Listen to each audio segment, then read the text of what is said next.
Aku mundur ke tembok dan gak menutup mataku. Aku coba berdoa, meminta lindungan yang di atas sampai ketika aku lihat lagi,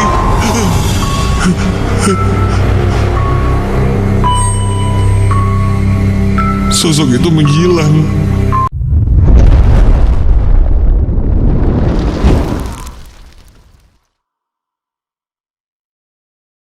Macetnya kota Bandung saat itu membuatku kelelahan. Padahal kegiatanku tidak terlalu padat hari itu. Hanya kuliah sampai sore lalu pulang. Berkali-kali kukibaskan kerah bajuku untuk menghilangkan rasa gerah di angkot saat itu.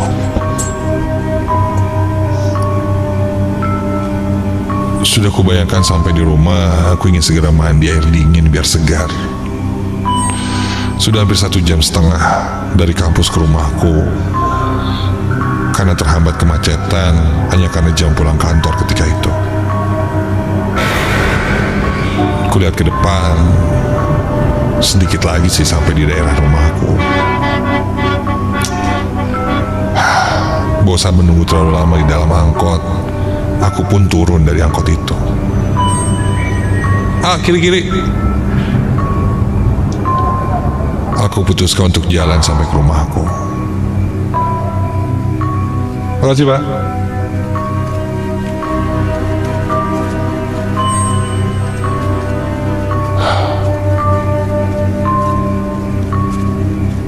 Saat itu sudah mulai maghrib. Samar ku dengar suara azan berkumandang. Aku segera berjalan menuju rumahku, melewati salah satu rumah sakit yang ada di Bandung.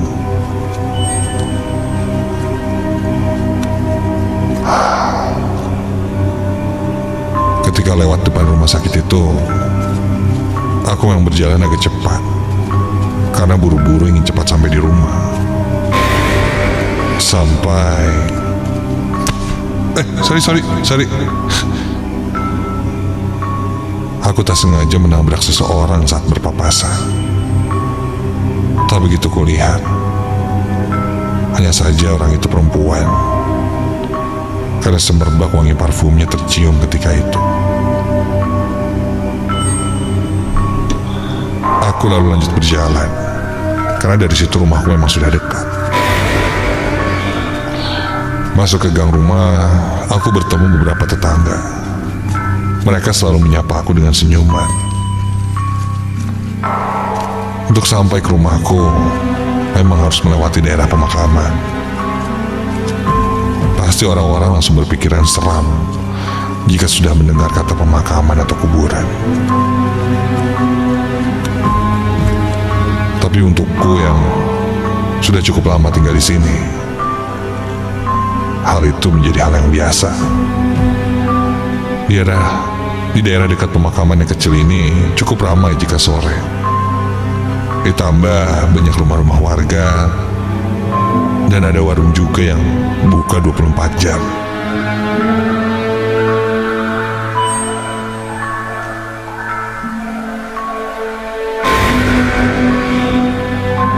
Singkat cerita, aku sampai di rumah. Lalu aku duduk di kursi kayu depan rumah sambil merebahkan kakiku, menunggu keringatku reda. Baru setelah itu aku mandi. Di halaman rumahku ini agak berantakan, dengan kayu-kayu sisa renovasi rumah minggu lalu.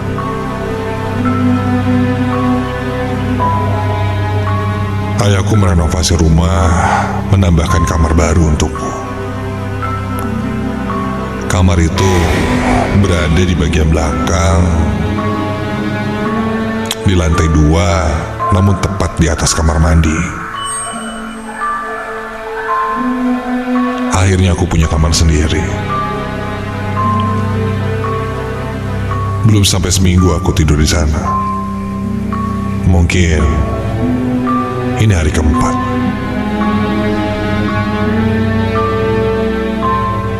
Sampai nenekku memanggilku, menyuruhku masuk, karena katanya pamali nongkrong di luar ketika maghrib seperti ini.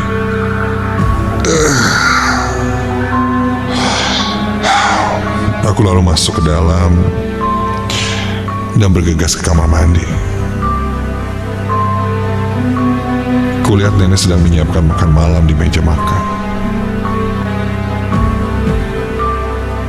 Selesai mandi dan sholat maghrib, aku langsung makan. Di meja makan, kami mengobrol tentang perkuliahan. Tak lama selesai makan, aku membantu membereskan bekas makan ke ruang belakang. Biasanya yang suka mencuci piring adalah kakak sepupuku. Namun ketika itu tidak kulihat batang hidungnya.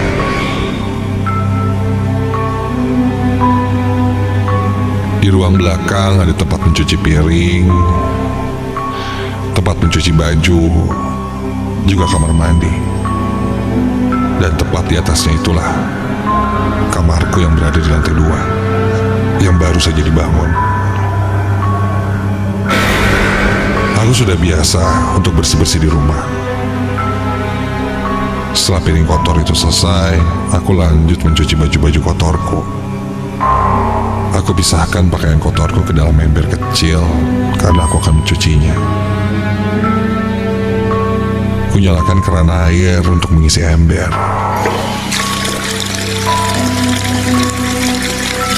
Sambil menunggu air di ember penuh, iseng karena bosan, spontan aku bersenandung sambil bersiul.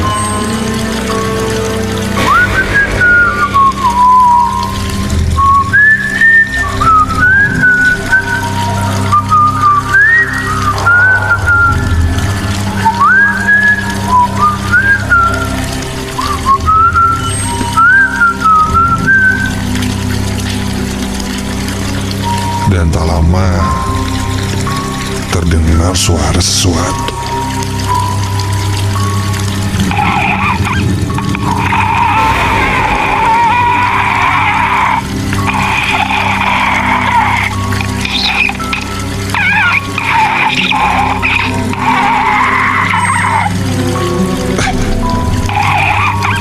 Suara apa?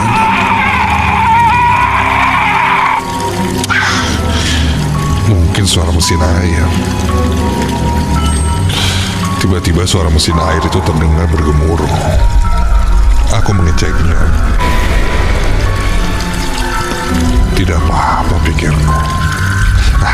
Ya, mungkin karena mesinnya sudah tua.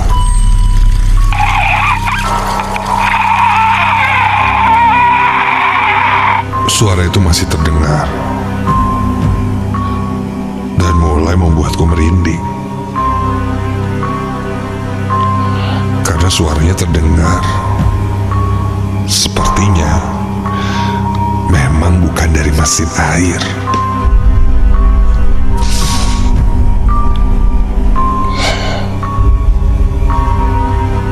Semakin jelas terdengar, semakin ku sadar suara itu memang bukan mesin air, tapi suara seperti orang tercekik.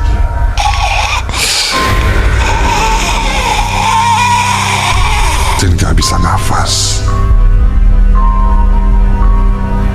Namun aku coba masih berpikir untuk positif. Aku lalu lanjut mencuci baju sambil sesekali kulihat kiri dan kanan.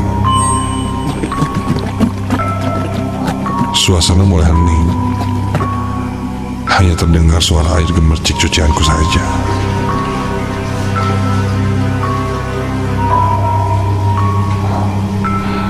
Setelah selesai semuanya, aku pun buru-buru mencuci tangan dan kaki bersih-bersihnya selesai, lalu bersiap lagi masuk ke dalam rumah. Sampai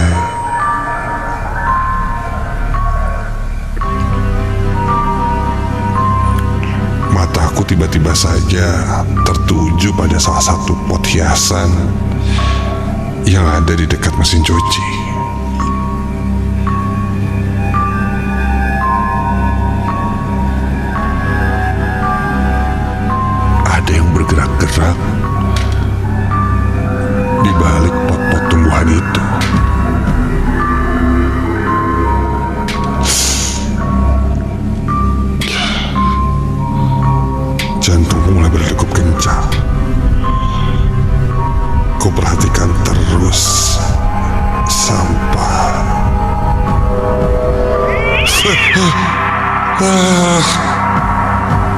Kucing ngagetin aja lagi. Kirain setan.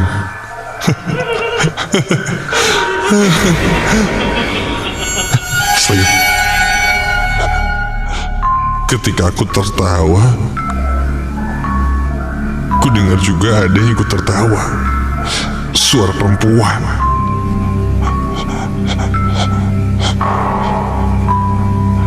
Konten saat itu juga aku mulai ketakutan.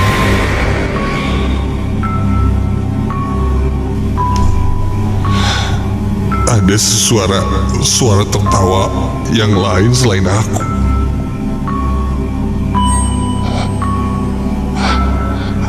Aku lihat kiri dan kanan.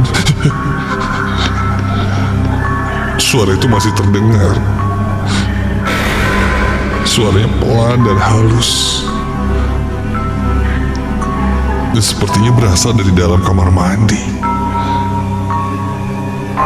Memang sejak tadi kamar mandi itu tertutup. Apa memang ada orang di dalamnya? Aku coba untuk bertanya.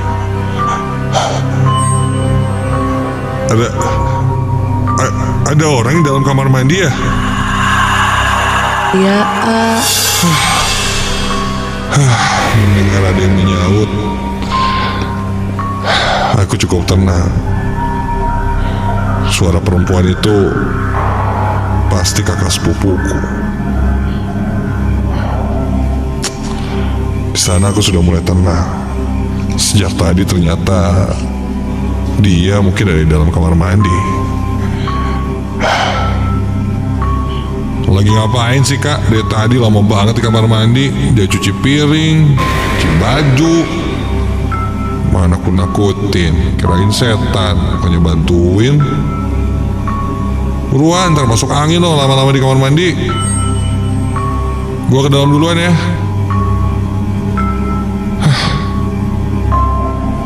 Aku pun lalu naik ke kamar. Barulah kali ini aku bisa merebahkan badanku di atas tempat tidur. Malam itu udara terasa lebih dingin dari biasanya. Aku merasakan hawa dingin itu masuk ke dalam celah-celah kamarku.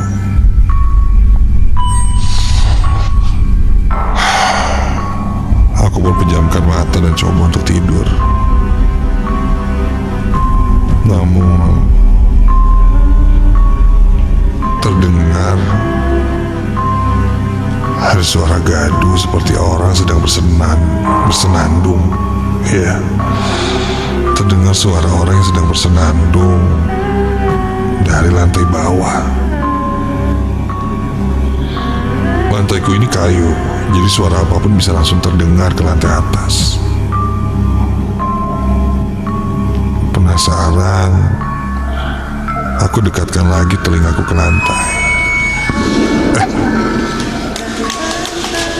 Benar saja, aku dengar suara nyanyian dari bawah. Di bawah kamarku itu, kamar mandi. Siapa lagi yang menyanyi-nyanyi dalam kamar mandi? Sudah hampir tengah malam seperti ini. Sesekalipun ku dengar suara seperti ada orang yang sedang mandi.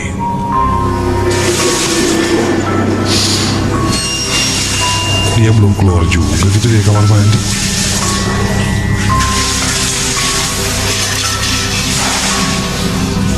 Penasaran, ku pastikan lagi.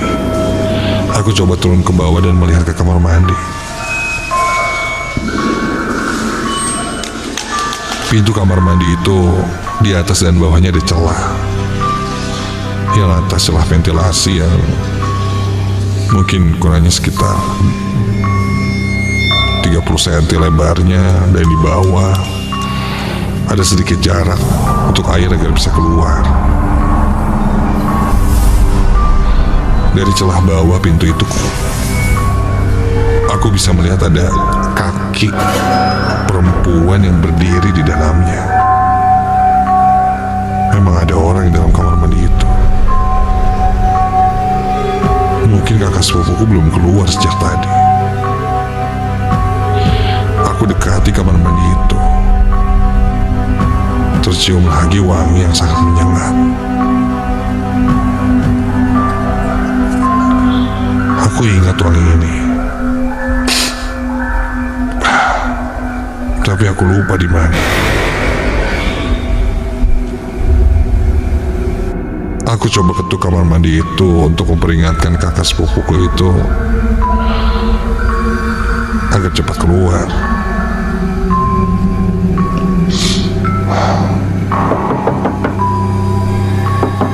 Kak,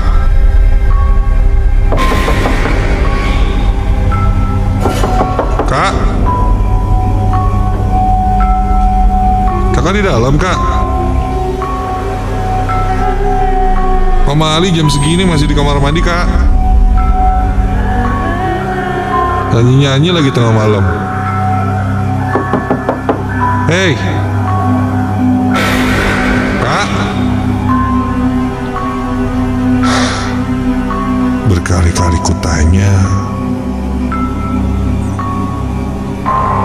dia tidak menjawab. Apa mungkin bukan kakak sepupuku ya? Hei, ini siapa sih yang di dalam? Saya.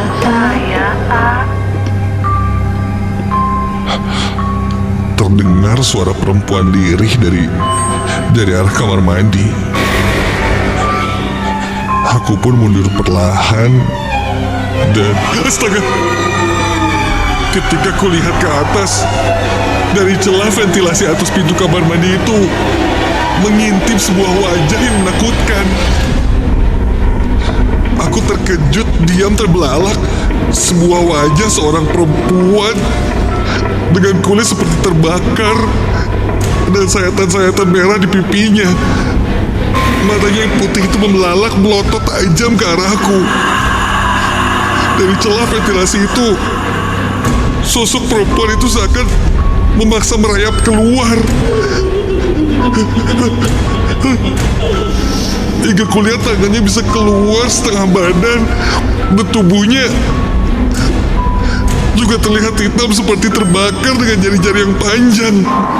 Rambutnya seperti ijuk hitam, kaku dan berantakan, dan mengeluarkan suara seperti orang tercekik, mirip yang aku dengar sebelumnya.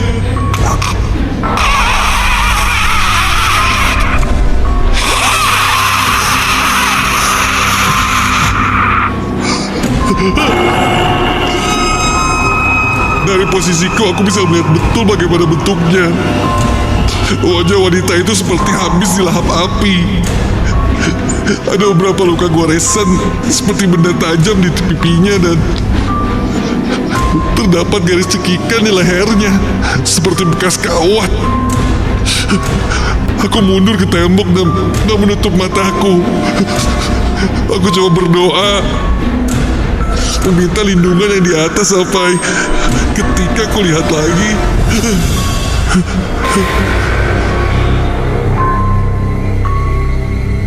sosok itu menghilang. Hanya menyisakan asap hitam yang mengepul di sekitaran kamar mandi itu. Aku langsung bergegas berlari dan menjauh dari ruang belakang itu. Malam itu aku tidak bisa tidur. Semalaman aku terus terjaga. Aku masih terus terbayang sosok wajah wanita itu yang sedang mengintip dari atas celah kamar mandi itu.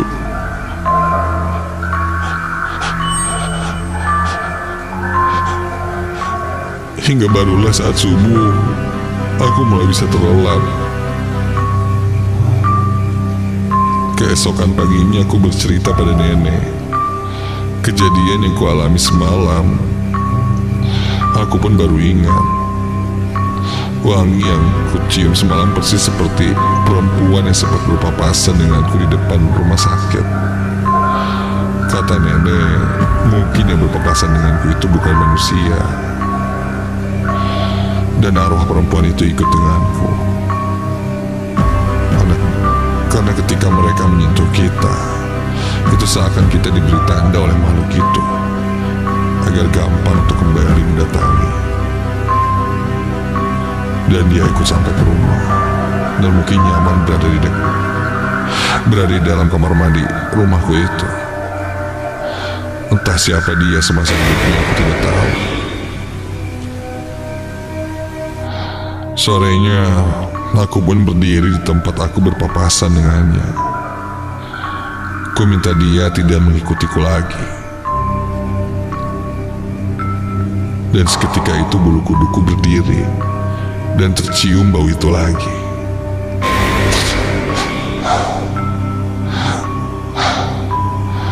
Mungkin dia sudah tidak mengikutiku, dan kali ini entah pergi kemana.